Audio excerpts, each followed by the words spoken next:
você já sabe, mas eu vou lembrar novamente, não deixa de participar do Manhã no Ar com a gente.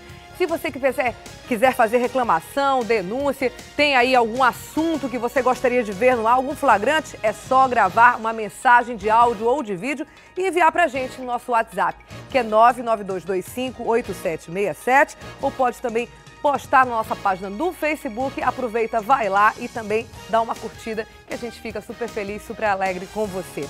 Olha só, o RC Cop já está sobrevoando as principais vias da cidade de Manaus, traz pra gente ao vivo agora informações sobre tempo e trânsito. Ai, que imagem bonita, né, da nossa Ponte Rio Negro. O dia não tá lá muito, assim, amigável não, né, tem umas nuvens aí carregadas, né, Deilson? Mas de qualquer jeito, é uma paisagem belíssima da nossa Manaus. Bom dia, Deilson. Bom dia, Dani. Bom dia para o papai, para a mamãe, para a criançada, para todo mundo que acompanha o Manhã no Ar nesta quarta-feira. Um bom dia especial para os moradores aqui da Compensa, na zona oeste da capital do Amazonas. O RC Cop hoje sobrevoa, mostrando exatamente a Ponte Rio Negro aí ao fundo. E é claro, o tempo realmente, como você citou, não é dos melhores. O Instituto Climatempo prevê 15 milímetros de chuva para hoje, Dani. A probabilidade para que isso ocorra é de 87%. Umidade relativa do ar de 90%. Temperatura neste momento instável. A máxima podendo atingir 30 graus e a mínima 24 graus centígrados. O monitor do RC Cop está nos mostrando neste momento 25 graus centígrados. Está um tempo agradabilíssimo, sim, na manhã desta quarta-feira. O tempo é fechado, mas está gostoso. Vamos lá para baixo, Alex.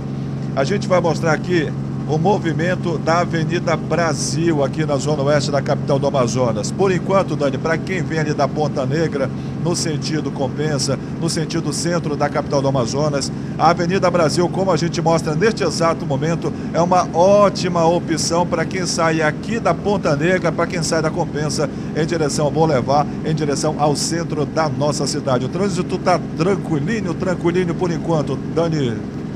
Eu queria que você pedisse para o Alex mostrar novamente ali a ponte, porque tem a ver a ponte que liga, né, a outra margem do Rio Negro, em direção ao município de Iranduba, de Novo Airão, de Manacapuru, tem a ver com o nosso próximo assunto. A gente volta daqui a pouquinho, Adeilson, com você em outro ponto da cidade. Pediria só que o Alex segurasse aí nessa imagem, porque tem a ver com a notícia que a gente vai falar agora. 2 pessoas ficaram gravemente feridas durante um acidente no quilômetro 4 aí da rodovia Manoel Urbano, que liga Manaus a Manacapuru. As vítimas foram resgatadas pelo SAMU, Corpo de Bombeiros, e pela Polícia Militar, que fez o deslocamento de uma das vítimas com o auxílio do helicóptero da PM. Vamos ver essa reportagem. Essas imagens foram registradas pelos policiais militares do grupamento aéreo, que souberam do acidente via rádio e foram ajudar. Era por volta de 3 horas da tarde, quando esse carro, modelo Hilux, bateu no canteiro central no quilômetro 4 da rodovia Manoel Urbano e capotou. 2 pessoas que estavam no veículo ficaram presas nas ferragens. O Corpo de Bombeiros teve que serrar a lataria do veículo. Uma das vítimas foi removida pelo helicóptero da PM. Hernandes Monteiro Saboia, de 40 anos, foi trazido para o pronto-socorro João Lúcio, onde é mais fácil pousar o helicóptero. Segundo informações de familiares, o quadro dele é estável. Ele teve fraturas na clavícula e na costela. Já Roberto Silveira Lima, de 61 anos, foi levado para o pronto-socorro 28 de agosto. Segundo informações da assessoria de imprensa, o quadro dele também é estável. Ele está lúcido, mas continua internado. Ele teve fraturas no antebraço e no quadril. Ainda bem, né, que a gente vê pela natureza do acidente, as condições que o carro ficou, realmente foi um acidente muito grave. Que bom que essas pessoas estão passando bem, o motorista e o passageiro. Nós vamos conversar agora com o Rômulo de Castro, que está ao vivo com o piloto do helicóptero, que ajudou no resgate de uma dessas vítimas que a gente acabou de mostrar desse acidente. Bom dia, Rômulo, tudo bem? Como vai, então, Major Tiago, tudo bem? Eu queria que você perguntasse para ele, Rômulo, e também o Major que me ouve agora, é comum esse tipo de resgate pelo helicóptero? Como é que foi essa situação, Rômulo? Conta pra gente antes. Bom dia, Daniela, muito bom dia a todos. Só para corrigir a informação, na verdade, o Major, ele não é o piloto que estava lá no momento desse resgate. Ele é o comandante do grupamento aéreo do Amazonas, o GRAE. A gente convidou o piloto, só que o comandante acabou vindo porque ele tem um conhecimento um pouco mais vasto e a gente vai falar um pouco melhor sobre o serviço do GRAE aqui na capital. Major, pergunta da Daniela, é comum esse tipo de resgate aqui? Sim, né? Desde a criação do GRAE, a gente já fez alguns resgates, sempre com o apoio do SAMU e do Corpo de Bombeiros. Agora, especificamente esse de ontem, quilômetro 4, AM070, resgate feito e a pessoa conduzida até o João Lúcio. Trata-se de uma mega operação ou é algo que vocês já estão adaptados? Na verdade, é algo, digamos, rotineiro para a gente, né? As dificuldades que a gente encontra, elas são treinadas e são previamente estudadas pela gente, e a gente consegue desempenhar essa atividade com segurança e garante aí mais um serviço, mais um emprego aí em prol da população. Comandante, logo depois desse acidente, iniciou-se, Daniela, a correria e tinha informação inicial, a gente recebeu muitas mensagens pelo WhatsApp, dizendo que havia um helicóptero sobrevoando ali o João Lúcio, mas que pousaria no meio da Alameda Cosme Ferreira, ou seja, seriam fechados os dois sentidos, centro-bairro e bairro-centro, para o helicóptero pousar e a pessoa ser levada até o João Lúcio. Foi realmente pensada nessa hipótese, comandante? Sim, alguns resgates que nós fizemos, a gente já conseguiu pousar o helicóptero numa área de estacionamento dentro do João Lúcio. Eu acredito que ontem, por informações que foi passada pelo Major Berkeley, que era o comandante do helicóptero no dia de ontem, eles tiveram que pedir apoio solo, foi fechado o trânsito em uma das vias e o helicóptero teve que pousar na via. Não deu para pousar no estacionamento porque a gente não encontrou uma área que coubesse o pouso do helicóptero com segurança. Agora, Rômulo, os eu queria fazer uma pergunta. Sim. Eu queria saber o seguinte, como vocês estudam a gravidade da situação para saber se é necessário o deslocamento do helicóptero? 3 horas da tarde não era também um horário de rush muito grande, talvez um pouco depois, com o resgate dele das ferragens, sim, já seria 5 da tarde, um horário mais complicado. Como é que vocês estudam a importância do determinado evento que precisa do deslocamento do helicóptero? Bem, a questão do horário é um ponto que a gente leva em consideração. O horário do rush, e pelo fato de ter sido já nas proximidades do município do Iranduba, isso foi um fato relevante que nos fez aí autorizar a ida do helicóptero. A outra situação foi a gente ter ouvido que as vítimas estavam nas ferragens e que os bombeiros estavam tendo dificuldades para retirá-los, né? Precisava de outros equipamentos especiais para tirá-los de lá. E a gente sabia que o transporte de helicóptero, né, nesse caso, é muito viável porque ele diminui em 10 minutos, em menos de 10 minutos, a chegada do paciente ao hospital. Pode ser feita essa solicitação pela população ou depende do Corpo de Bombeiros e da PM? Não, pelo 190, como qualquer outra ocorrência policial ou de socorro público, e sendo informado ao 190 vai ser feito as comunicações necessárias e serão deslocados os meios necessários para cada tipo de atividade.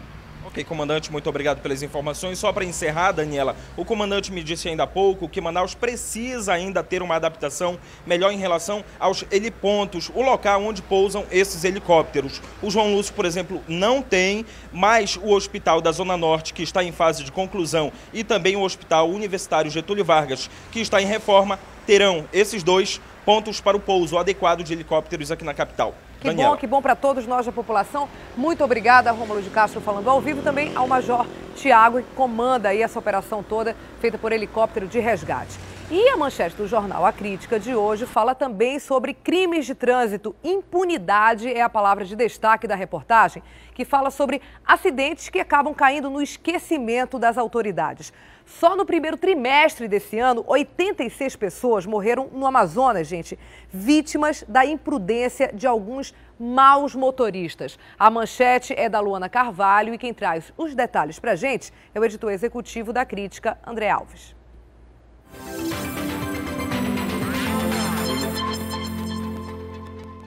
Bom dia, Dani. Bom dia a todos. Uma reportagem especial do Jornal A Crítica de hoje mostra como os crimes de trânsito caem no esquecimento das autoridades da justiça e ficam impunes. São inúmeros os exemplos. Em 15 anos, somente 96 casos envolvendo vítimas de acidentes de trânsito foram julgados. Quase 2.500 estão pendentes de julgamento no Tribunal de Justiça do Amazonas. Dani, eu vou repetir, são 2.500 casos que estão pendentes de julgamento, sem resposta, sem justiça, sem punição. Essas e outras notícias você encontra no seu Jornal A Crítica, que já está nas bancas.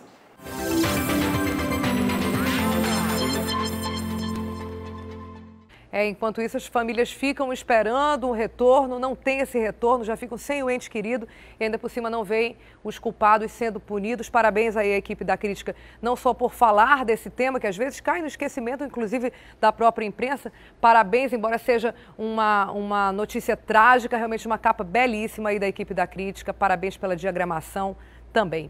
E por falar em trânsito, ontem foi mais um dia de lentidão nas vias de Manaus. Dessa vez foi por conta de uma obra de emergência na Avenida Humberto Calderaro Filho. 2 vias foram interditadas para o trabalho realizado do fim da manhã até as 5 da tarde e afetou principalmente o fluxo da zona centro-sul da cidade. Depois de todo aquele caos que a gente sabe da semana passada por causa da carreta, tudo de novo. A manhã de terça-feira foi de muita espera e quilômetros de congestionamento nas principais vias da cidade. Um verdadeiro teste de paciência. O que a senhora acha dessa obra aí, uma hora dessa, no meio do dia? Péssima, muito péssima, isso na hora de obra.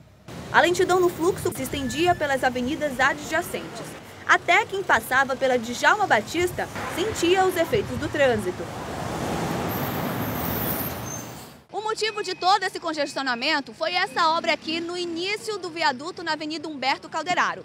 De acordo com a Seminf, a obra que começou pela manhã foi de caráter emergencial, por conta de uma infiltração profunda na galeria de drenagem. E por isso, eles precisaram aproveitar a luz do dia. Em princípio, nós pensamos, inclusive, que era uma situação mais tranquila. Mas aquela drenagem ela tem uma profundidade de 6 metros. Houve uma infiltração, com isso houve um desanelamento da tubulação. E houve essa necessidade de emergencialmente nós atuarmos lá. Agora não tem nada a ver com o acidente? Não tem nada a ver com o acidente da carreta, absolutamente nada a ver.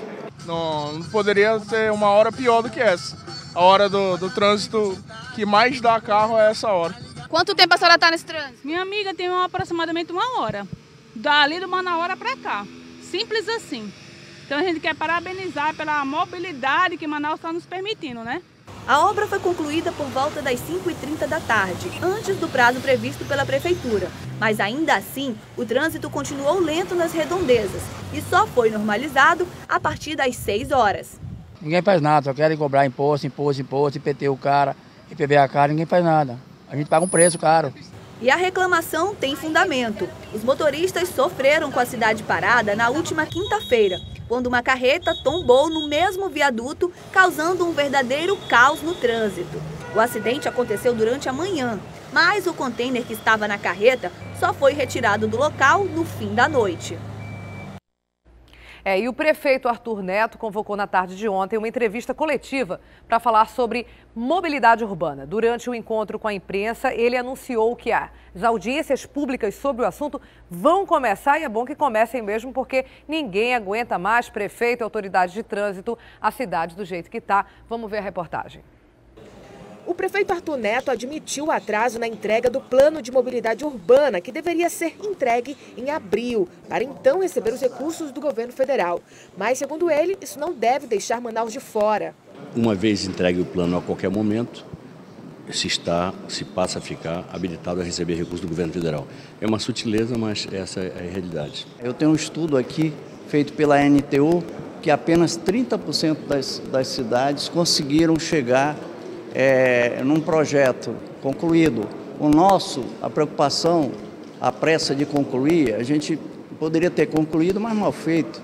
Melhor com calma, trabalhar para que a gente tenha um bom projeto, porque sem os projetos ninguém consegue dinheiro. E a lei dizia que se você não tiver projeto, você não consegue dinheiro. Então, preciso trabalhar nos projetos para conseguir dinheiro do governo federal. No total, serão 9 audiências públicas programadas para o mês de junho em centros de convivência, universidades e Vila Olímpica. Depois disso, para concluir o conteúdo do plano, o texto final será revisado e encaminhado para a Câmara dos Vereadores para votação ainda antes do recesso. A ideia é que o plano vire lei. A prioridade será o transporte público, mas soluções como monotrilho, por exemplo, ainda é um modal inviável para a prefeitura. Tão falado monotrilho, né? Então vamos ver como é que está o trânsito agora na cidade, com a Deilson, com a RC Coop, que já está ao vivo aqui novamente na nossa telinha. Olá, Deilson, onde é que nós estamos agora?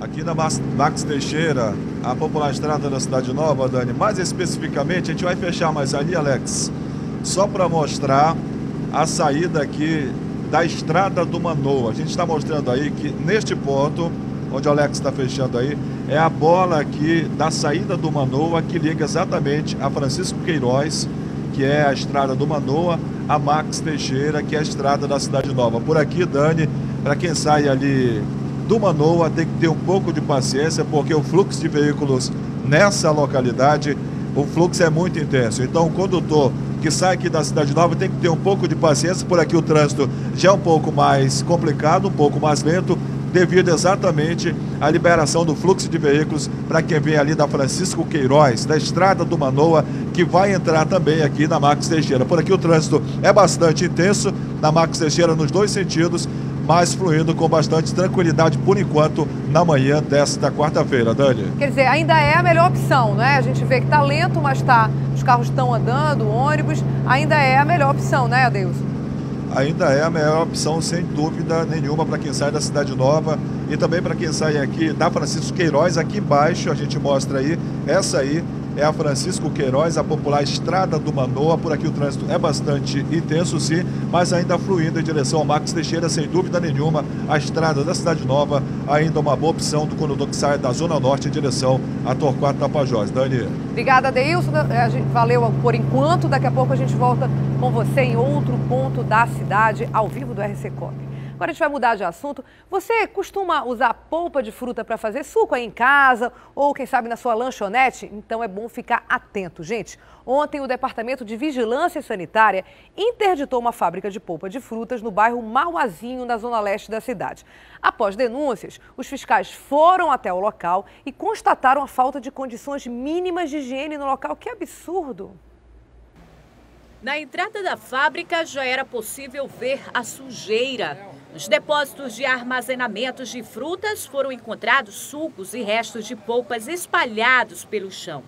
Essa e outras irregularidades levaram fiscais do Departamento de Vigilância Sanitária a interditar o estabelecimento. E realmente não tem condições mínimas, desde animais transitando no meio da produção, não tem pia para lavagem de mãos, resíduos acumulados no chão, a estrutura física está precária, né?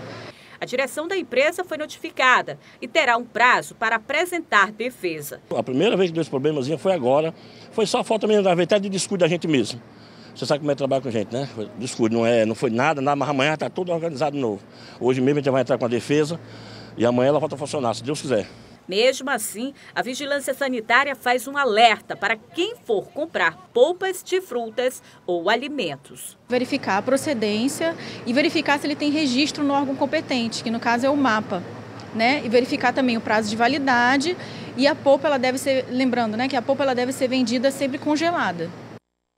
Sempre congelada, a gente tem aí imagens dessa fiscalização ontem. A gente espera realmente que o negócio se regularize, né? Que a fábrica entre dentro dos princípios de higiene, porque é bom para a saúde de todo mundo e, sobretudo, para a saúde do negócio dessas pessoas. Não adianta a gente querer fazer economia, às vezes, em casa, com a questão de higiene. Quem tem pequenos negócios familiares acaba sofrendo punições como essa, tendo a fábrica interditada e também um prejuízo todo para a imagem ali, a vizinhança, fica todo mundo sabendo. Então não adianta, é bom cumprir as normas, saber o que os órgãos de fiscalizadores pedem e a gente cumprir, porque é bom para a saúde financeira do negócio e para a saúde de todo mundo.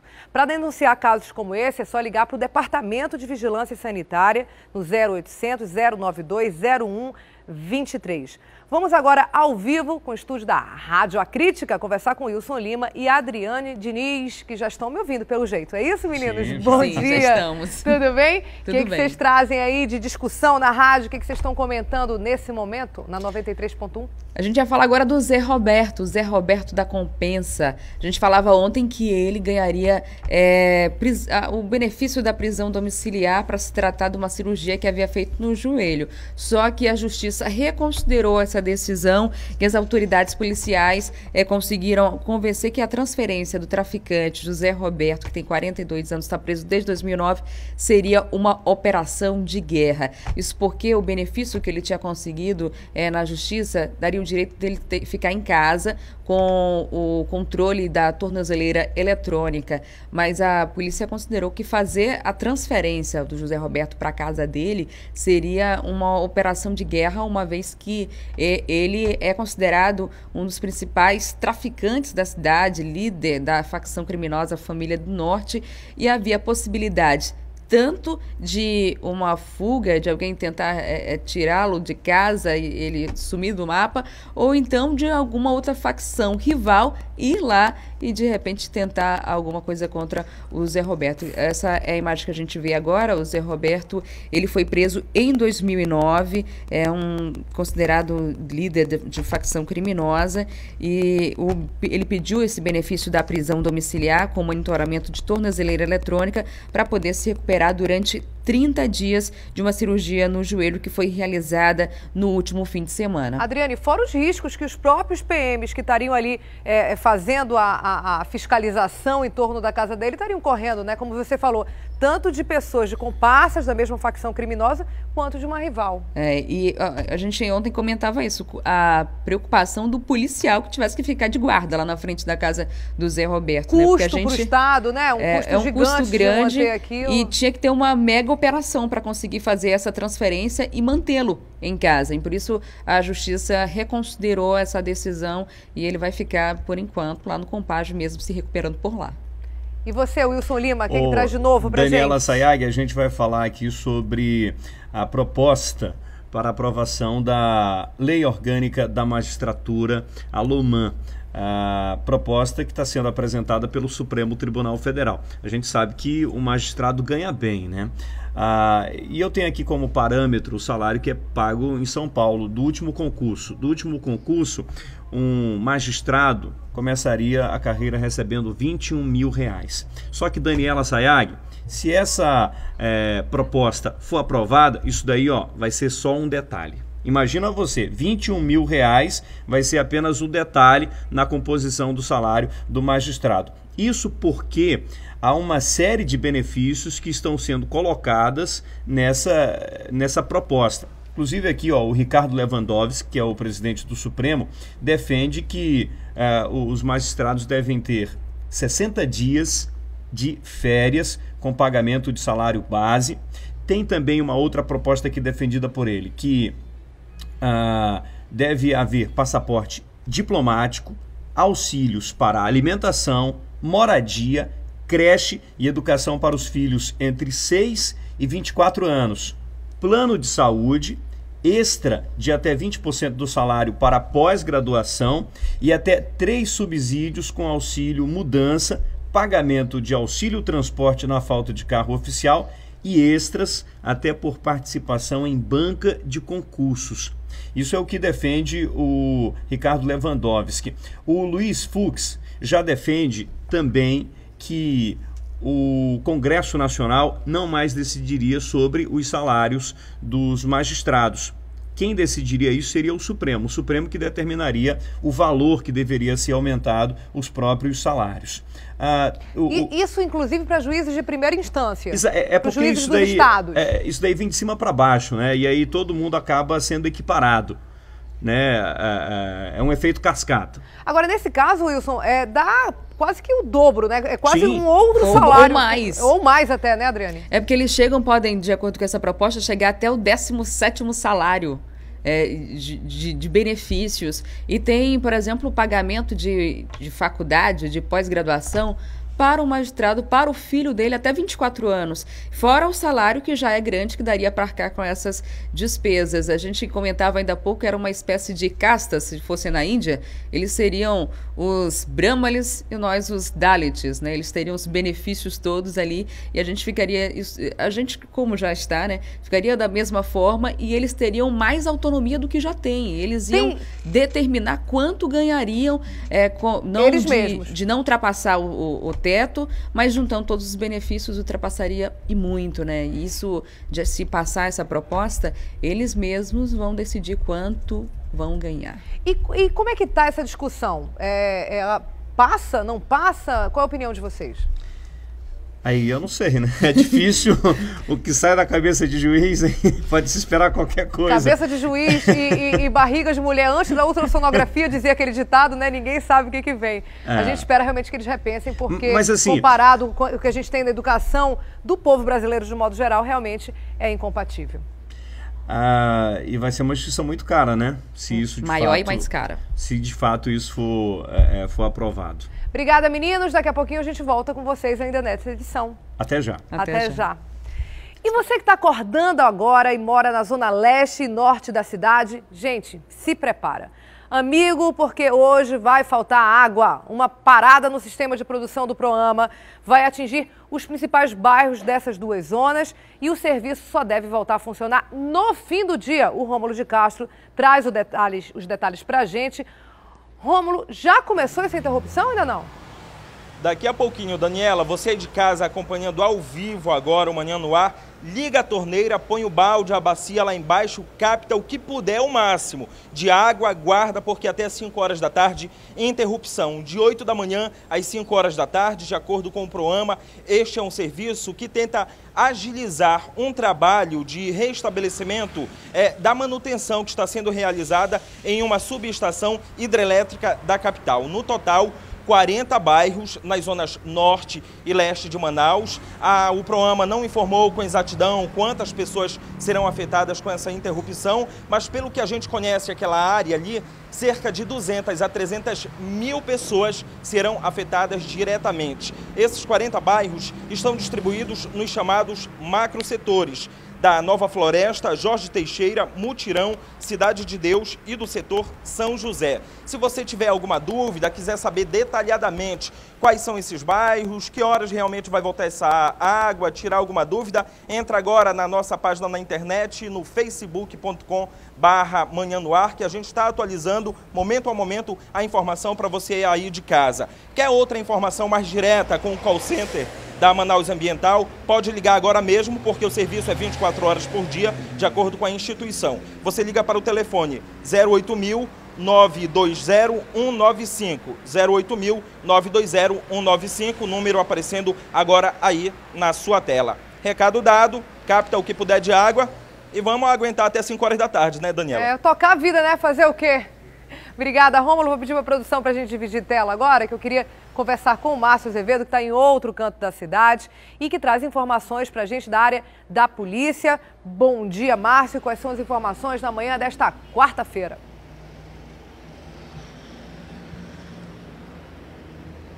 Bom dia, Daniela. Bom dia a você que está conosco. Olha, na noite de ontem foi registrado um homicídio. É o único registro de homicídio que teve, na verdade, na capital amazonense na virada de ontem para hoje. Trata-se de um adolescente de 17 anos, infelizmente envolvido com o tráfico de drogas. Foi assassinado com 2 tiros, um tiro no pescoço e o outro na região da bochecha, 2 tiros a queima-roupas. Isso lá no Monte das Oliveiras, na rua Cupitira, em frente à residência do jovem.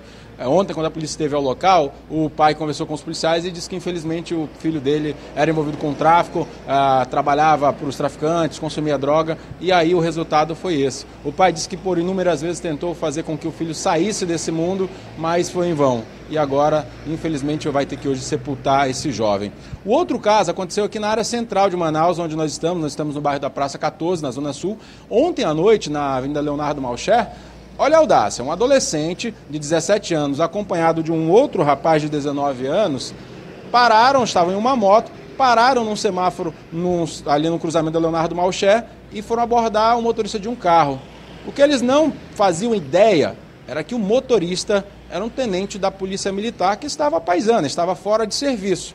O tenente percebeu que o jovem estava utilizando uma arma de brinquedo, na verdade era uma arma de paintball, né? Percebeu que não era uma arma de fogo verdadeira e reagiu no sentido de deter os assaltantes. O tenente não atirou, fez a detenção dos dois, teve uma certa confusão no local, as pessoas não sabiam o que se tratava, mas o tenente, sabiamente, muito, né, com a sua expertise, treinamento que tem, acabou detendo os dois, trouxe aqui para o 1º Distrito Integrado de Polícia. A vítima é o tenente Wesley Souza da Silva e o suspeito preso é o Luiz Alberto Conceição Santos, de 19 anos, mais o menor.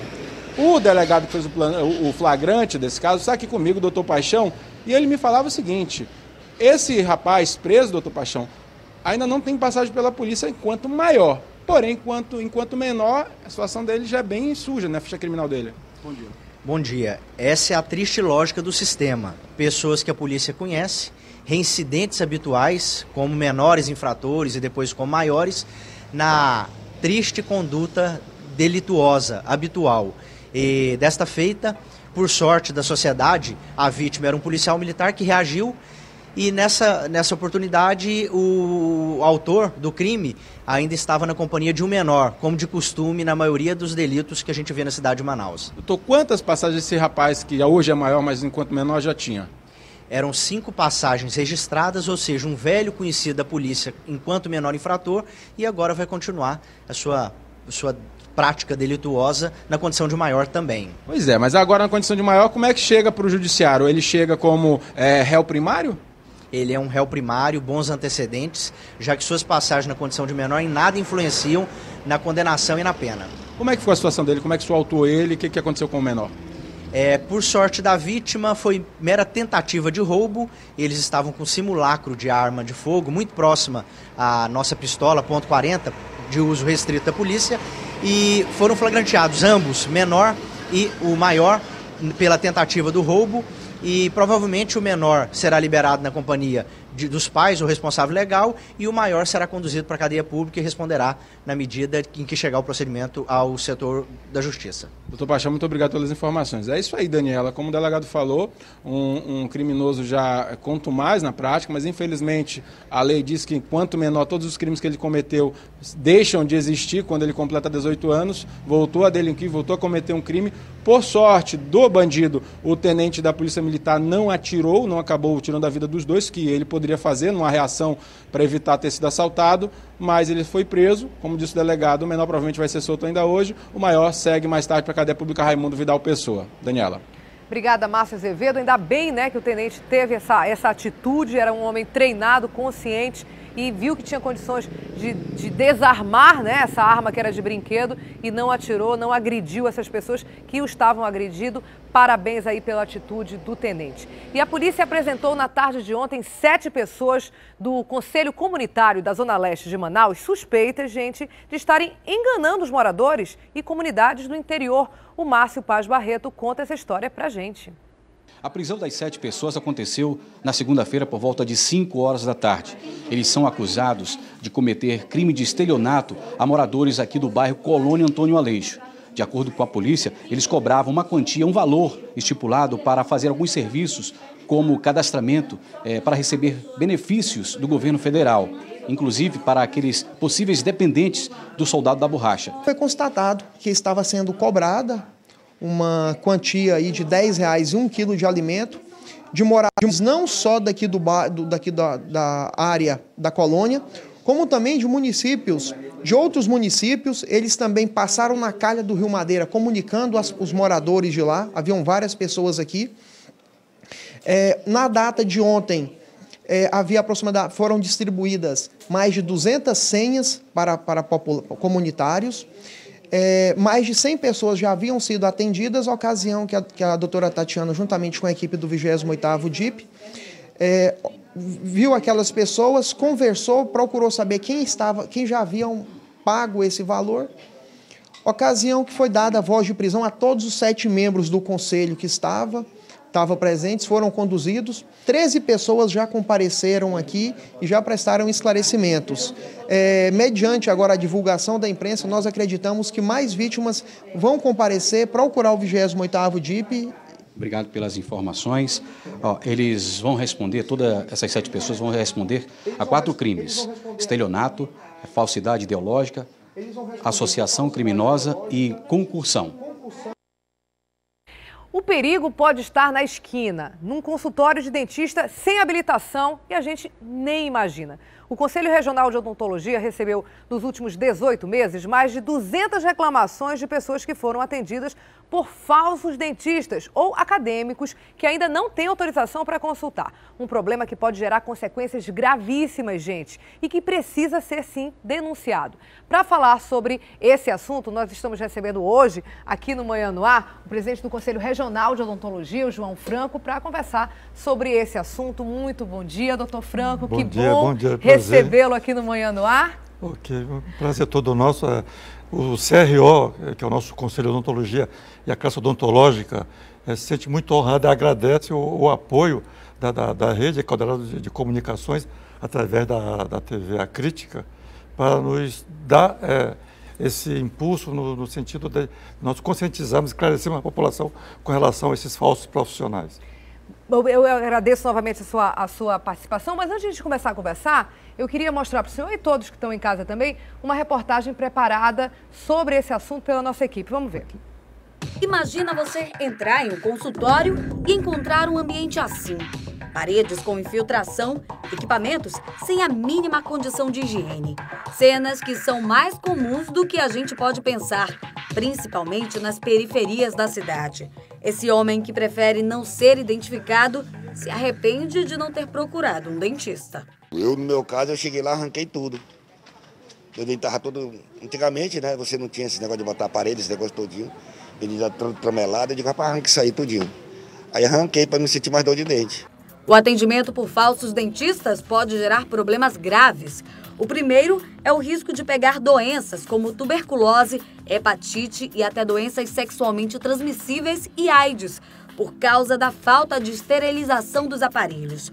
O paciente corre ainda o risco de mutilação, ou seja, ter o dente arrancado sem a menor necessidade, algumas vezes de modo proposital, só para ser vendida uma prótese.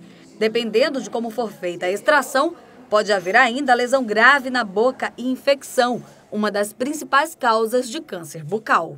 Por isso é preciso estar atento ao lugar onde você procura atendimento médico. O consultório precisa ser como este aqui, limpo, com boa apresentação e ter equipamentos como cadeira odontológica e autoclave, que é este esterilizador. O dentista precisa estar equipado com jaleco e outros itens de higiene e segurança, como luvas. Se não for assim, melhor não arriscar. A gente lida diretamente com fluidos corporais, né? Saliva, às vezes exudada, às vezes quando processo infeccioso, né? Bactérias bem presentes. Quando ele termina o procedimento, esse material ele tem que ser devidamente limpo. Depois ele passa um processo de secagem e empacotamento, onde existem, vamos dizer assim, embalagens apropriadas, que depois disso vai para um aparelho chamado autoclave, que uma vez que foi lavado, tirou excesso, mas não descontaminou. O Conselho Regional de Odontologia indica ainda que o paciente pode pedir a carteira de identificação que todo dentista deve ter e fazer denúncias quando desconfiar dos falsos profissionais. Que indícios, doutor Franco, a pessoa que é paciente, por exemplo, que mora em bairros, sobretudo bairros de periferia, que enfrentam, segundo os números de vocês, esses problemas de maneira mais forte, mais próxima das suas casas, ela chega num consultório, ela tem que desconfiar de quê? Quais são os indícios? Como eu falei para você ontem, o primeiro ato é verificar a apresentação do ambiente e do profissional. Se ele entende que aquilo ali são as condições favoráveis para fazer esse trabalho. E se dirigir à pessoa e solicitar a identificação, como foi mostrado aqui no vídeo. Nós orientamos os colegas para que não se negue a isso, porque isso é um trabalho que está sendo construído pelo Conselho em proteção da população e da nossa própria classe. O profissional se identifica e dando suas credenciais de que ele é habilitado para aquilo. Agora, convém ressaltar o seguinte, apenas o dentista é que é habilitado para fazer o atendimento, que poderá acontecer chegar num laboratório de prótese, onde o cidadão está enganando, fazendo atendimento que ele sabe que não pode fazer, ele tem a carteira do conselho. Quer dizer, protético é protético, dentista é dentista, são duas profissões completamente diferentes. Faz parte da classe odontológica. O dentista, o técnico prótese-dentário, que é o protético, ele trabalha para o dentista, para a clínica, para o consultório. Ele não pode, inclusive, nem botar placa anunciando o serviço dele, porque ele não tem esse trabalho com a população. Ele faz o trabalho orientado pelo dentista, comunhando com o próprio profissional, o dentista. Ele não pode atender as pessoas. E isso aí é um dos fatores que nós combatemos, porque em vários momentos alguns profissionais fazem atendimento e tem aqueles também que não têm nenhum tipo de habilitação, que é pior ainda, como nós vimos ali, as péssimas condições. Às vezes ele pode ter o consultório ali, mas não quer dizer que ele é habilitado para fazer aquele trabalho. E estudante também não pode, né? A gente tende a achar assim, tá na faculdade, é quase doutor. Isso não pode, ele não tem habilitação acadêmica. Exatamente. É um outro problema que nós estamos enfrentando. E o ano passado nós fizemos um trabalho muito grande, nós estamos chegando às faculdades de modo a orientar os profissionais, os coordenadores dos cursos, com relação aos acadêmicos, porque aquilo é crime. O acadêmico ele só pode atender no local onde tiver o preceptor, onde tiver um professor acompanhando o trabalho dele. Mas atender em consultório, em clínicas de parentes e amigos para ganhar, ele não pode fazer isso, ele não é habilitado. Quer dizer, quando existe um laboratório da universidade, em que o professor está ali acompanhando, aí as pessoas têm geralmente esse atendimento, inclusive gratuito, né? Exato. Algumas faculdades têm um laboratório que é uma espécie de teste, de treinamento, o professor ali orientando. Nesse caso, pode procurar que é seguro. Quando tem uma plaquinha na porta e ele é estudante, não. Não, porque as faculdades, eles têm a clínicas. Nessas clínicas estarão ali atendendo a população, o acadêmico, a partir do quinto período, mais ou menos, ele vai estar ali atuando naquelas clínicas, mas com o professor, com o preceptor. Fora isso, se ele for trabalhar, vamos supor, para atender numa unidade que seja uma unidade pública, tem que haver o contrato, o convênio da instituição com aquela unidade para resguardar também o profissional, o acadêmico, porque não há vínculo empregatício naquilo ali. Ele vai atender lá baseado no contrato que tem da instituição de ensino com a unidade onde ele vai fazer, com orientação, supervisão de profissionais. Doutor Franco, muita gente, principalmente as pessoas mais antigas, elas acham que ir ao dentista é arrancar o dente, né? É simplesmente extrair esse dente. E hoje, se a conduta ela é completamente diferente. A Alane, inclusive, mostrou na reportagem os efeitos que arrancar um dente, a infecção que pode causar.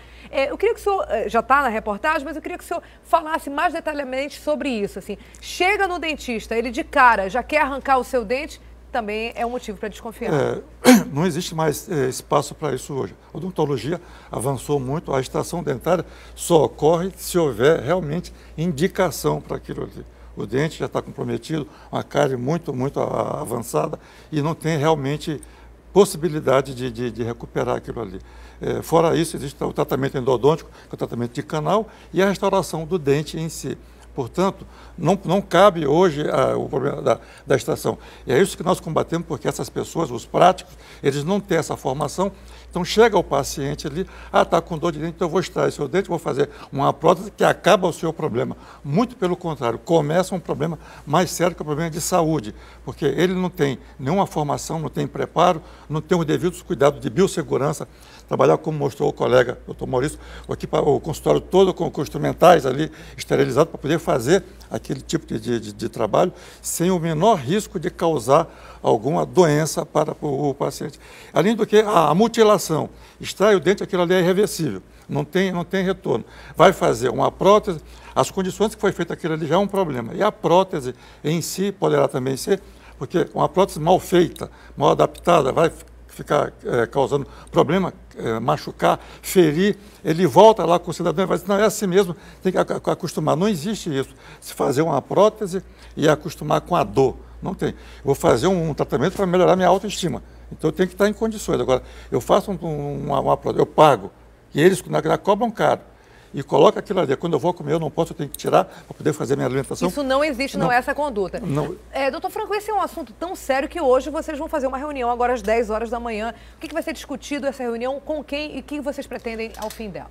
Nós através da nossa assessor de comunicação, nós chamamos vários órgãos da imprensa exatamente para pedir apoio para divulgação, fazer esse trabalho junto à população, esclarecendo os malefícios que tem essas pessoas, profissionais, entre aspas, que fazem esse tipo de procedimento.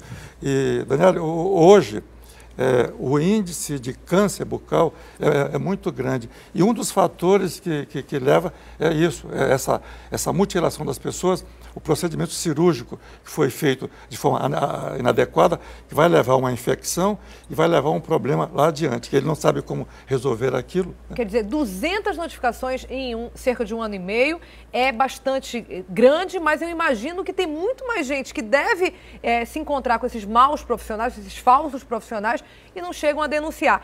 Quem quer denunciar, como é que deve fazer, doutor Franco? As denúncias nós recebemos através, pode ser feito por e-mail para o CRO, crom.org.br, por e-mail. Podemos fazer por telefone o 0800 284 1380. Esse é o gratuito. E tem também, a denúncia pode ser por WhatsApp, onde você pode ver, documentar aquilo ali e enviar para nós. E se não quiser se identificar, o Conselho respeita isso e até agradece que se faça isso. É o 9618-8148. 99, né? 99-18-8148. Através desse número, é feita a denúncia e lá nós temos o setor que vai registrar essa denúncia e encaminhar para o setor fiscal para tomar as providências. Você que está em casa, não deu tempo aí de pegar papel e caneta para anotar, não tem problema não, a gente vai colocar, tá aqui na tela, mas a gente vai colocar também na página do Facebook do Manhã no Ar, então é só ir lá, Manhã no Ar, no Facebook, é só acessar que a gente vai ter todos esses acessos, esses endereços, esses telefones para fazer a denúncia para o Conselho Regional de Odontologia. A gente agradece muitíssimo, então, doutor João Franco, pela sua visita e pelos seus esclarecimentos aqui no Manhã no Ar. Como eu falei no início, agradecemos a Rede Calderaro por nos permitir essa possibilidade de nós estarmos somando junto à população, trazendo essas informações. Mas eu quero também aproveitar o momento para agradecer o apoio que nós estamos tendo no combate a esses profissionais, não só na capital como no interior, do Ministério Público, que é um parceiro muito grande nosso, e também do secretário de Segurança, o delegado Fontes. Nós tivemos com ele pedindo apoio nesse sentido e também no problema da segurança, que é comum vocês verificarem assalto. Nós tivemos colegas assassinados, colegas agredidos, tem uma colega nossa que foi esfaqueada, que está aí tentando se recuperar para poder trabalhar. Emocionalmente. Então esses órgãos todos estão nos apoiando, nós agradecemos muito e precisamos desse apoio para que nós possamos não só esclarecer a população, no sentido de que busquem profissionais habilitados para fazer o seu tratamento. Muitíssimo obrigada e até uma próxima oportunidade. Olha só, a partir dessa semana, a Rede Municipal de Atenção Odontológica Especializada vai ampliar a capacidade para atender a ortodontia preventiva em crianças entre 6 e 11 anos. O serviço será implantado no Centro de Especialidades Odontológicas Dr. Rubim Sá, que fica na Cidade Nova, e do Dr. José Fortunato de Oliveira, no bairro São Lázaro. O acesso ao serviço de ortodontia deve ser feito apenas por meios de unidades básicas de saúde e da família. Portanto, para receber aí o atendimento, o paciente deve fazer primeiro o tratamento ou procedimentos odontológicos nessas unidades, para depois, então, iniciar o tratamento odontológico nos centros especializados. Tem mais informação sobre esse serviço, você já sabe, na nossa página do Facebook. Agora, uma boa notícia para quem quer largar o vício de fumar. Mais um ambulatório para tratamento de fumantes foi inaugurado ontem. Ele vai funcionar na Unidade Básica de Saúde do bairro Santa Etelvina, na Zona Norte. E qualquer pessoa que queira ir em busca de tratamento pode procurar pelo serviço. No ano passado, 62% dos pacientes que se trataram no programa conseguiram largar o fumo. Isso aí. Raimundo começou a fumar aos 13 anos de idade. Hoje, 30 anos depois, decidiu parar. Estou sentindo cansaço, principalmente pela manhã. Porque quem é fumante acorda, já fica doido por um cafezinho que é para poder acender um cigarro. E isso está me prejudicando. Mas ele sabe que não vai ser fácil se livrar desse vício. Vai ser difícil porque quem já fumou 30 anos não para assim de uma hora para outra. Porque o organismo já está dependente. Se eu não tiver uma ajuda, eu acho que eu não consigo. Por isso, o Raimundo pediu ajuda. Ele é um dos 10 inscritos no programa Antitabagismo na Unidade Básica de Saúde do bairro Santa Etelvina. O novo ambulatório vai reforçar o atendimento que já funciona em outras 20 unidades. O tratamento ele é realizado em 4 sessões, né, durante um mês e depois a cada 15 dias durante um mês também e uma sessão até durar um ano. Os ambulatórios oferecem tratamento e acompanhamento profissional, com médicos, psicólogos, fisioterapeutas e outros especialistas. O alvo do programa são os 7% que são considerados fumantes em Manaus. O programa começou em 2007 e, segundo os coordenadores, tem alcançado 60% de sucesso. Marcos contou com essa ajuda. Ele foi incentivado pela filha e conseguiu se livrar do cigarro depois de 25 anos de vício. Eu decidi que iria parar, mas um fato que eu jamais vou esquecer e eu tenho que falar para todo mundo, nesses dias de abstenção, fechado, trancado num quarto, a minha filha foi ao meu encontro levar água, um suco, alguma coisa assim, e falou: abençoe meu pai. Eu falei: Deus abençoe minha filha. Quando ela beijou minha mão, eu falei assim: ai, que mão cheirosa. A partir de hoje eu venho mais cedo pedir a benção todo dia. Aí não tem como você voltar a fumar. Esse foi o ponto final da minha vida como fumante. Que história bonita! Realmente os filhos nos transformam, nos fazem pessoas melhores. A boa notícia também é que o tabagismo está em declínio no Brasil, segundo o Ministério da Saúde. A taxa de fumantes cai aí cerca de até 1% ao ano. Gente, o papo é sério. Em um cigarro há mais de 4.000 substâncias químicas, 50 delas capazes de provocar câncer. Não existe nenhum nível seguro para fumar. E tem alguns que não têm nada a ver com esse vício, mas também correm risco. São os fumantes passivos, porque convivem com alguém que fuma. Você está aí na dúvida, quer parar? Então não perde tempo, procura ajuda no 0800 280 8280 ou vai lá na nossa página do Manhã no Ar, no Facebook, que você encontra a lista de endereços dos ambulatórios públicos para o tratamento contra o vício de fumar. Você consegue, eu tenho certeza.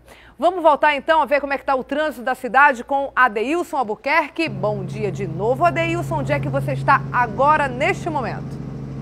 Já estamos finalizando aqui a Torquato Tapajós e pegando a Maripiranga Monteiro e a Constantino Neri. Mas, Dani, a Torquato Tapajós com trânsito muito bom para uma quarta-feira, meio de semana. A gente mostra aí que até aqui a chegada do elevado de Flores, o trânsito com fluidez, mas sobre o elevado de Flores, ao lado aí da rodoviária, como a gente mostra, aí o trânsito já fica um pouco lento, tanto ali em cima, pela Maripiranga Monteiro, quanto aqui embaixo, como a gente mostra aí, pela Constantino Neri. Então, a visão privilegiada que o RC Cop traz para quem acompanha neste momento o Manhã no Ar.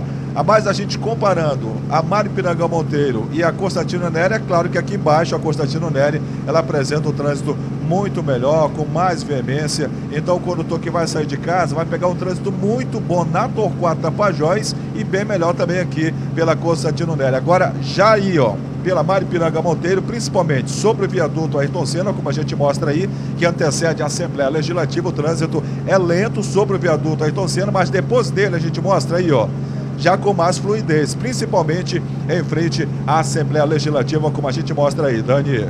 É que tá bom, tá ruim não, Adeilson. Tá pro horário, inclusive, 7h23, nesse momento, não tá tão ruim.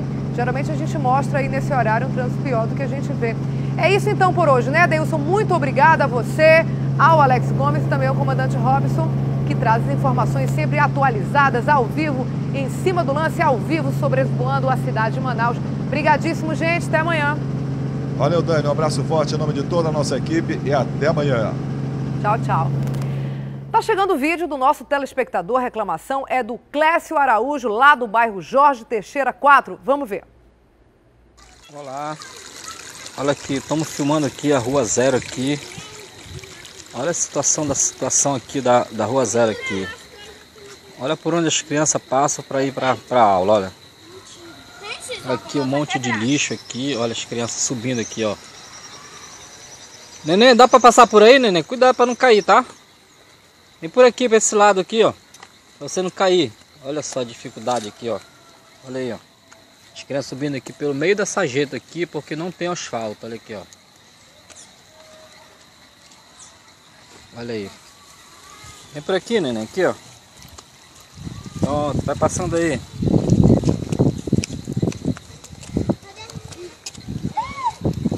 Olha aqui.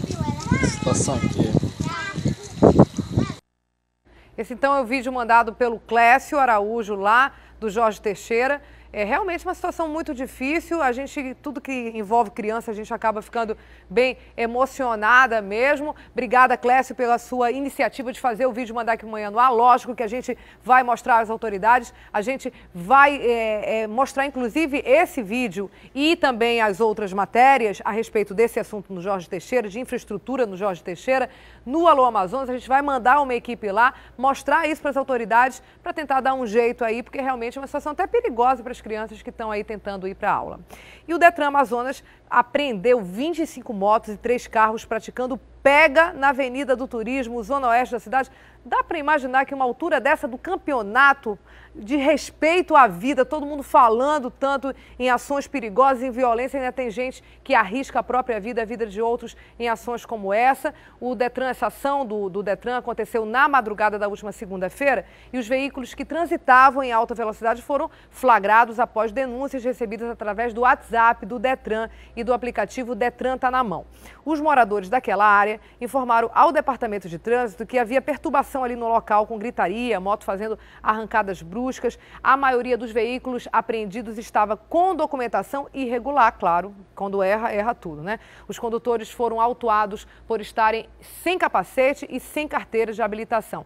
Quem também quiser fazer denúncias desse tipo ou de outras informações a respeito de trânsito, infrações de trânsito, pode entrar em contato com o Detran através do número 988025246. Não deixe de ajudar a fazer uma cidade melhor. Vamos voltar então ao estúdio da Rádio A Crítica com o Wilson e a Adriane. Olá, meninos, estamos de volta com vocês. Tudo bem? Tudo bem, Daniela. Agora a gente está na parte da participação dos ouvintes. O que vocês trazem de novo? O que está acontecendo pela cidade que vocês podem trazer de informações para a gente? Os ouvintes estão revoltados. É mesmo? Com o quê? Com a história que a gente falou ainda há pouco sobre a possibilidade das mudanças ali para a magistratura, né? Desses superpoderes. Eles consideram que nas mensagens, a gente estava lendo algumas chamando de semideuses, voltamos à monarquia. Isso a gente se refere ao projeto, a LOMAN, que vai ser analisada pelo Congresso Nacional, já está há mais de um ano lá e agora deve ser analisada, que prevê uma série de modificações, como, por exemplo, autorizar os próprios magistrados a mudarem o salário. E aí eles levam em consideração, por exemplo, a inflação nos últimos 12 meses, a previsão para o próximo ano, o produto interno bruto, a necessidade de valorização da magistratura, que é algo totalmente subjetivo, a gente não sabe onde vai parar. Tem a questão das bolsas, bolsa desde que a criança nasce ali até aos 24 anos, e bolsa de pós-graduação. Se o magistrado tiver vários filhos, vão ser várias pessoas que vão ser beneficiadas e a justiça vai ficar muito mais cara. Lembrando que essa proposta continua no Supremo Tribunal Federal. Ela está em discussão, está sendo discutida lá, mas é importante que a sociedade tome conhecimento e que também opine sobre essa proposta. Afinal, sai do nosso bolso, né, Com gente? certeza. Tem um ouvinte mandando uma mensagem dizendo o seguinte: voltamos à monarquia, eles não querem um trono com escravos abanando-os? É uma profissão como outra. Por que tantos benefícios? Veja os professores. É quem nos ensina ou é quem ensina todas as profissões, e não vejo tanto respeito nem tanto reconhecimento. É a opinião, então, dos ouvintes da Rádio A Crítica. E vocês, então, continuam nesse debate? Tem mais alguma coisa, meninos? A gente está acompanhando também a questão da reforma política. Ontem teve a votação lá na Câmara Federal. O Eduardo Cunha, o presidente, teve uma derrota, ele que vinha numa boa articulação, que foi a questão do voto do distritão, que seria, você votaria no candidato específico e elegeria aquele candidato, não como acontece hoje. Hoje a gente acha que vota no candidato, mas na verdade a gente está votando no partido político, numa coligação, e vai ter um rateio desses votos, uma distribuição deles. E foi definido, essa derrota principalmente aconteceu porque o Eduardo Cunha derrubou um trabalho que já tinha sido feito por uma comissão que determinava aí vários pontos específicos, já tinha estudado. Ele invalidou tudo isso e decidiu que seriam discutidos ponto por ponto nesse voto distritão, que eliminaria, por exemplo, a questão da representatividade de uma coligação, de um partido, aquela figura do puxador de voto. E essa discussão continua hoje, quando vai ser analisado o fim da reeleição. É uma das propostas dentro do projeto de reforma política.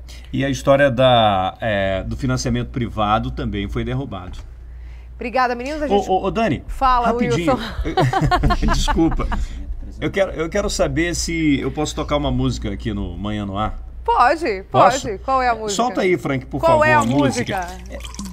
Essa música foi encaminhada por um ouvinte que mora no bairro Jorge Teixeira e é de composição dele, a propósito do anúncio que foi feito pela concessionária de água, que hoje nós vamos ter problemas em pelo menos 40 bairros. Os mais afetados são aqueles que se beneficiam do programa. Fiquei curiosa agora. Vamos ouvir, Wilson. Não tem não, falta água na torneira, falta água no camburão. Fala tanto de Proama, fala de abastecimento, mas o que vê na cidade é o povo em sofrimento. Criativo, hein, Wilson? Pois é um carimbó que foi composto pelo Rai Lima e está enfrentando hoje esse problema aí da falta de água. Muito pertinente para o dia de hoje. Obrigadíssimo, Wilson, Adriane, um beijo, gente, até amanhã. Sofrimento mesmo, hein? Ficar sem água não é fácil não é mole não. São 7h30, a gente vai fazer um pequeno intervalo e volta daqui a pouquinho falando, claro, de esporte com ela, Carol Queiroz. Até já, gente. 7, estamos de volta agora a falar. Olha quem tá aqui. Quem tá aqui é o Gotinha da Floresta. Vamos falar com a Carol também, que tá lá atrás no telão, já tá no estúdio do Craque na TV. Você conhece ele, Carol? Oi, Dani, bom dia, conheço sim, viu? É figurinha carimbada pra gente do esporte, Gotinha da Floresta. Então, Carol, ele tá em todas as corridas da cidade, você sabe, mas nem todo mundo sabe, sempre levando aí a bandeira de doação de sangue. E o que pouca gente sabe, Carol, você deve saber, mas nem todo mundo sabe, é o que levou aí o Gotinha da Floresta a encarar tantos quilômetros. Olha aí, é o Sérgio Silva, acabou de tirar a fantasia se apresentando pra gente, ele corre 5, 7 quilômetros, ele tem uma história muito bacana de vida, convida todo mundo aí pra correr. É uma história bacana, eu queria que você apresentasse aí como é que a função dele, do Sérgio Silva, estimulando pessoas na doação de sangue. É verdade, viu, Dani? Ele que corre aí vestido todo desse jeito, levantando a bandeira aí da doação de sangue, uma causa muito nobre. Vamos fazer o seguinte, olha, ele tá sempre correndo aí nas corridas da cidade, tem uma história de vida muito bacana, Dani. Vamos conhecer, inclusive, tá chique esse rapaz, viu? Vai ter corrida com o nome dele. Vamos fazer o seguinte, vamos conhecer junto essa história, vamos ver. Sempre na frente nas largadas e sempre segurando a mensagem que chamou a atenção até na corrida mais tradicional do país. Na São Silvestre, ele já foi o centro das atenções. Eu já corri com ele e pude ver o carinho com que é tratado. É que conhecendo um pouco mais da história dele, você vira fã rapidinho, assim como eu. Em 2005, minha esposa, em plena atividade física, ela descobriu que ela tinha contraído um câncer de intestino. E para ela ali, para mim, né, naquela época, o chão assim se abriu e a gente, bem dizer, começou a ver um outro lado da nossa vida. Porque quando ela fez a primeira cirurgia, era preciso 15 bolsas de sangue. E eu, como não trabalhava na área, nem me entendia pela essa situação, eu fiquei correndo, fui nos quartéis, né? Fui atrás dos meus amigos. Tinha gente que não ia porque eu vou ter que ficar doando toda vez e tal. Então não é assim. Então eu achei que ali começou a minha luta também, para esse lado da corrida, pelo fato de ser um doador. O destino acabou trabalhando mais uma vez. Ele hoje é funcionário público, passou num concurso no mesmo ano em que soube do câncer da esposa. E adivinha onde ele foi trabalhar? No Emuan. Você vê como é o destino, né?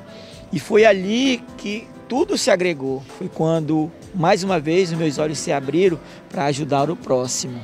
E agora ele ganhou mais um presente, uma corrida todinha para ele. A gente até se emociona porque tudo surgiu assim. A minha esposa, sempre ela, né?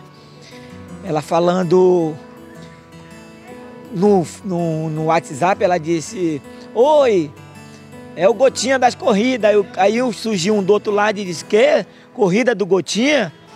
Aí o outro foi e disse: quando? Eu tô dentro. Aí pronto. Foi um enxame, foi uma bola de neve rapidinho, cresceu e o Gotinha teve que se desdobrar e está fazendo essa corrida aqui, né, com muito esforço, muito sacrifício. A competição vai acontecer no dia 3 de junho, a partir das 8 da noite. E especialmente nesse evento, ele ganha mais 2 aliados que vão correr com as antigas fantasias dele. Você vai correr com a mais pesada, né? Vou com a mais pesadas. É o que dá aqui na minha cabeça, né? Felizmente. Mas é assim, uma boa causa, ajudar um amigo, entendeu? Já roubei a cabeça dele para fazer um treino sábado passado. Corri 3 quilômetros. É cruel, mas para ajudar, para conscientizar as pessoas que para doar sangue, todo sacrifício é válido. Agora, Ricardo, é importante essa atitude de fazer com que as pessoas doem cada vez mais, né? Sangue, medula, órgãos, enfim. Sim, e eu tô aqui já fazendo esse convite. Você que está aí, vem para cá com a gente, vem doar sangue, vem participar da corrida do Gotinha. Vamos compartilhar, fazer amizade, vamos vir e vamos cooperar. Agora, difícil correr com essa cabeça, não? Difícil. Vamos ver, né, na hora, mas a gente vai fazer. Com certeza vai ser por uma boa causa, nós vamos concluir essa prova, de certeza. Então, se você é a favor dessa causa, o Gotinha tem um convite especial para você. A corrida é dia 3 de junho, véspera do feriado de Corpus Christi. É uma corrida que começa às 20 horas. Todos que participarem terão não uma medalha, mas sim um troféu. Um troféu que vai simbolizar o amor e a gratidão por cada participante.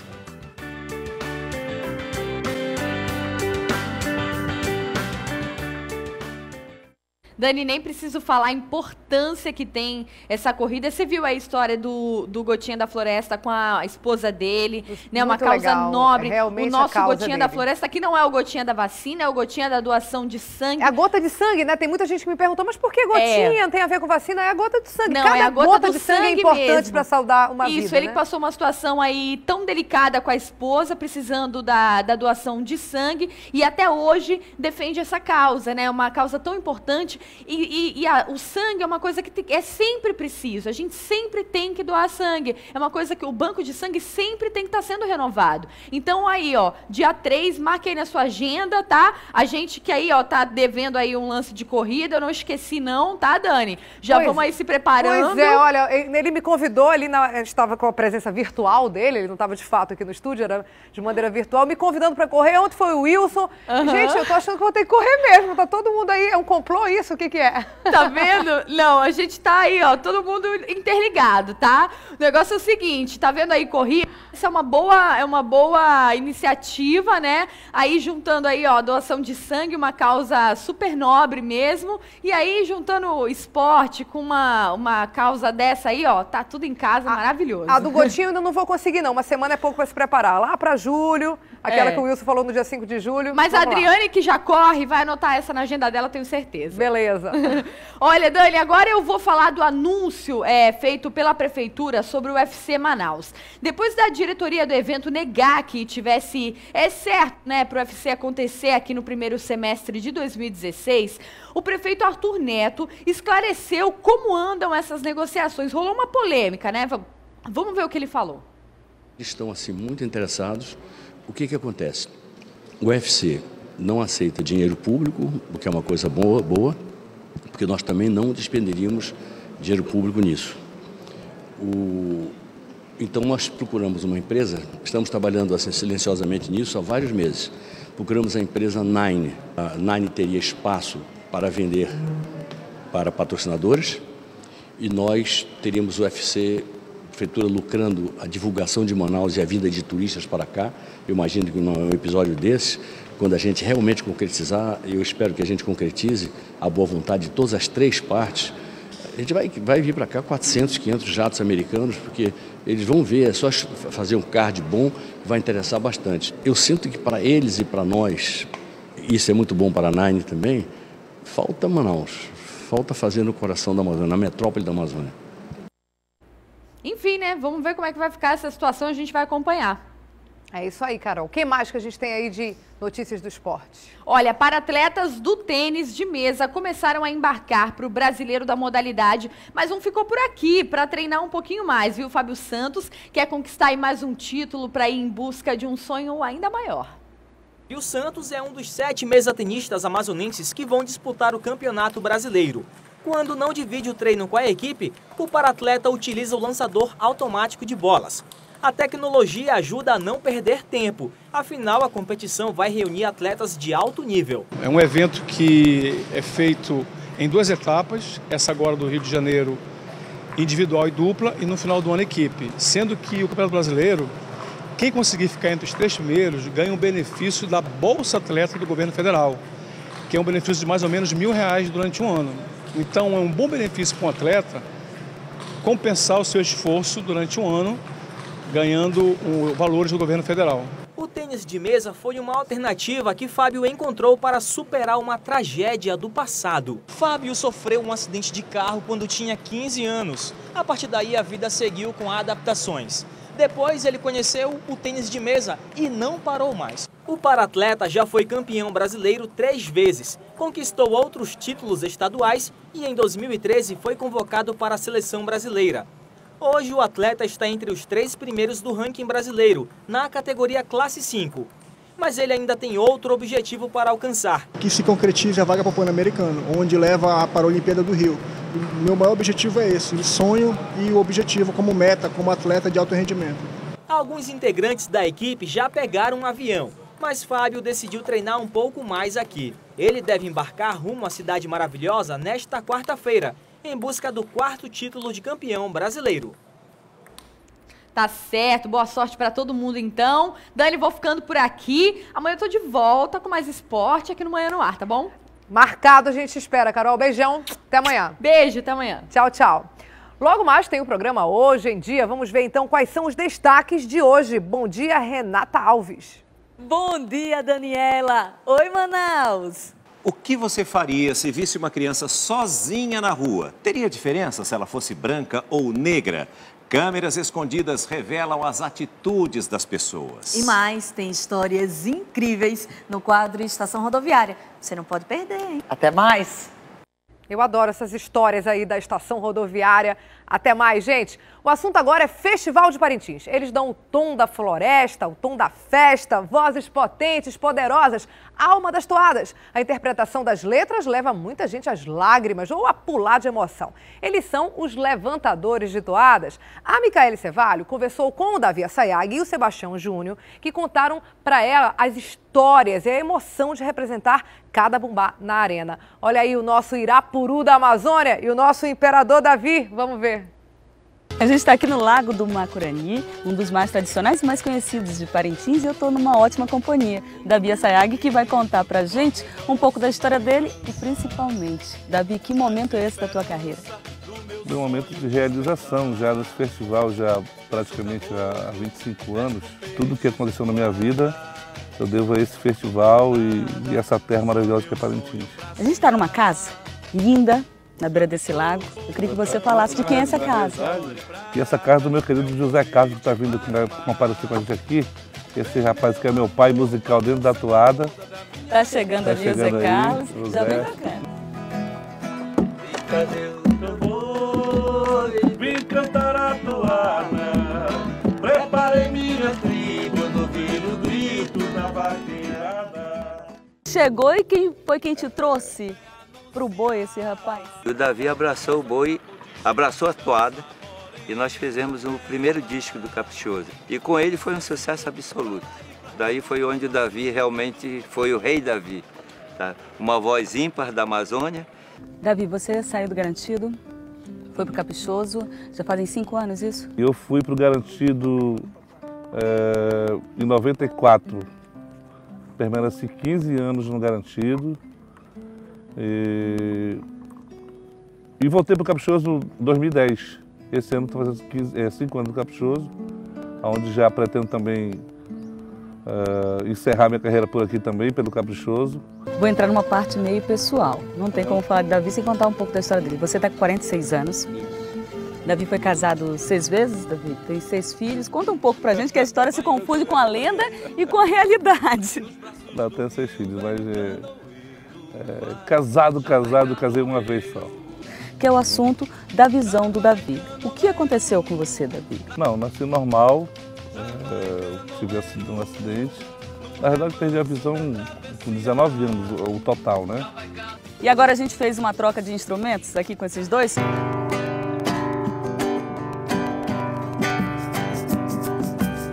Vou cantar de azul pro meu caprichoso.